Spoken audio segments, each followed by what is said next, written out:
Christopher Langham calling, Catamaran Catalac 9mm. I'm just kidding, 9 meter. This is one of the two anchors. This is our Bruce anchor, and this is all the anchor road, as you can see. This is absolutely phenomenal. You can anchor out 300 feet deep out in the Gulf. Here is our baby. This is front to back, forward to aft. Let me just come around here and give you this viewpoint. And as you can see, she needs a little bit of a paint job. I understand. The bottom paint is still okay. A little tiny bit of barnacles, but this is, they could be knocked off because this is copper coat. Well, the Q coat, Seahawk Q coat. This is our Genoa. Our mainsail is covered right now, but as you can see in the pictures, it's open. I've got these solar lights up here which work brilliantly for anchor lights at night, as well as also just masthead lights. They are amazing. Moving forward here to the bow, coming up, pulpit solid as a rock. Jack lines great, safety lines. Let me step up here and show you. This is our Seawolf anchor windlass, brand new anchor chain, just put on the boat, and more anchor road. And this is our Delta anchor here. Again, this is lots of storage and lots of room, lots of ability for lots of good things to take place here. Anchor remote here has to be turned on from the inside, and then the outside battery also has to be operational because it's on a charger there. It's on a special charger, a Xantrax. So you'll see all that in the books that I have for the electronics. Still very good mast, very good boom, very good hardware here. Solid as a rock hardware. I mean, just solid. Like I said, took this baby out 350 miles in the Gulf. Came back, no worries, no hurries.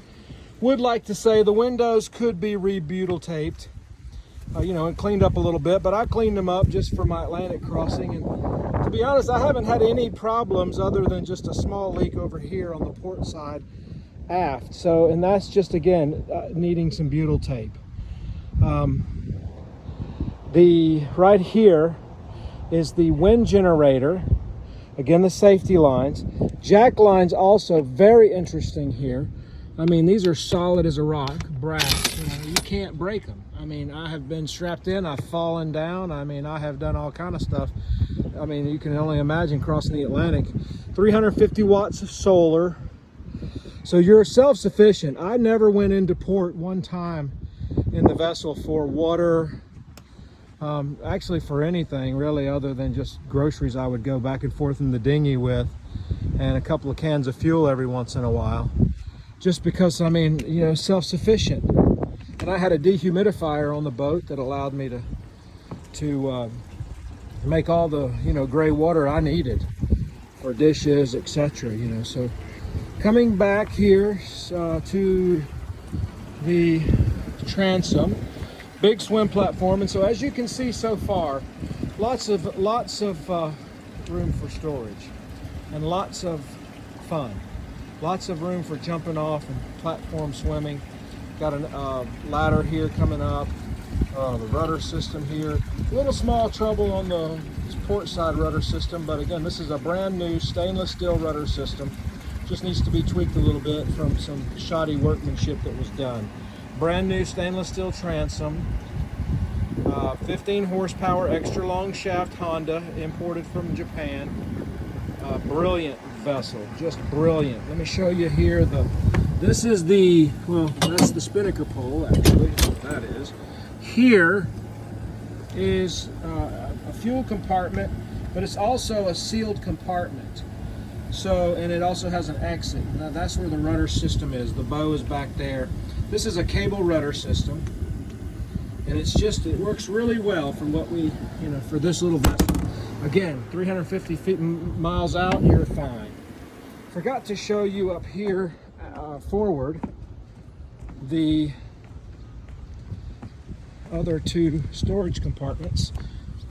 We have the spinnaker here, you know, waterproof compartments, you know, clear and sealed. We also have some more fenders down there as well.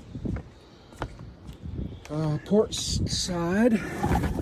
I keep this hose up here just because it's, you know, it's nice to have water when you want it outside, and I just run it up by the inside window.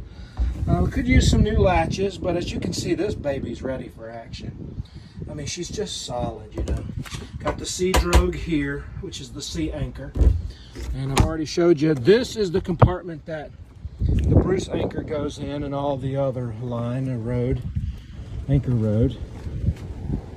Stepping into the cockpit area, you can see horseshoe shaped, lots of stores. We had a big storm here last night, holy mackerel. So I blew my little light over, and this solar lamp here is not attached to anything because I like to move it around. But it can be, and I used to use that as my stern light, but now I have this LED solar, and I gotta tell you, that baby is a bright stern light. It is brilliant. And it's round, and it lights all the way around and in the back. You just couldn't ask for better. This is my little ring solar panel here. This is our line for the Genoa. This lets out the Genoa. This is for the furler.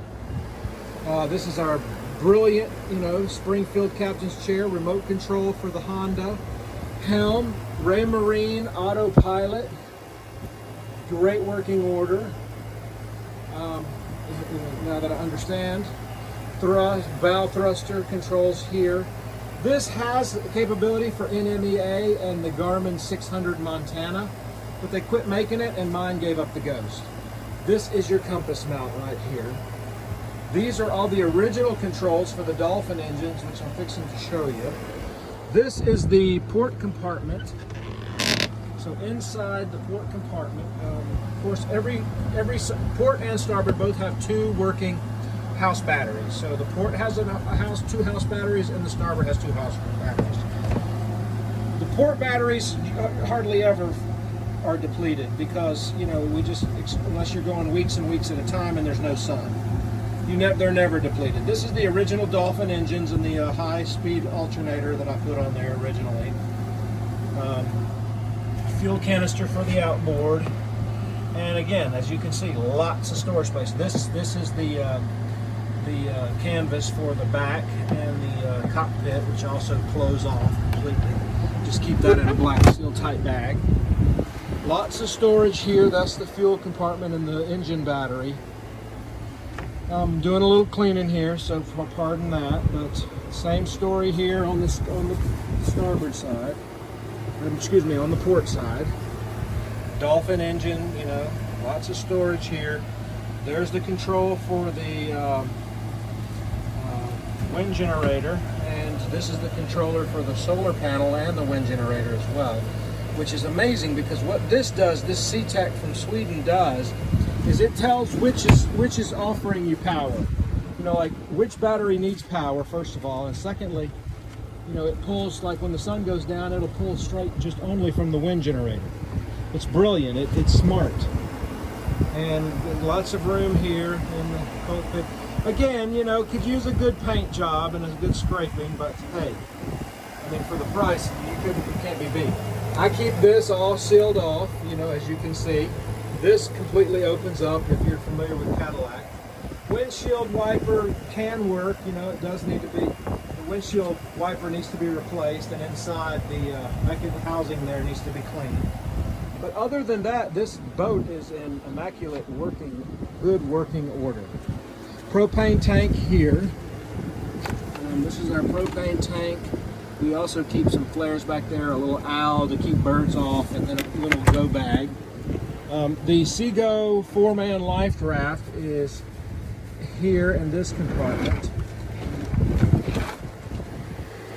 As I mentioned to you, that's the Seago 4-man life raft. Interstate battery system here on the port side. This is again the working batteries. Bilge pumps are on both sides.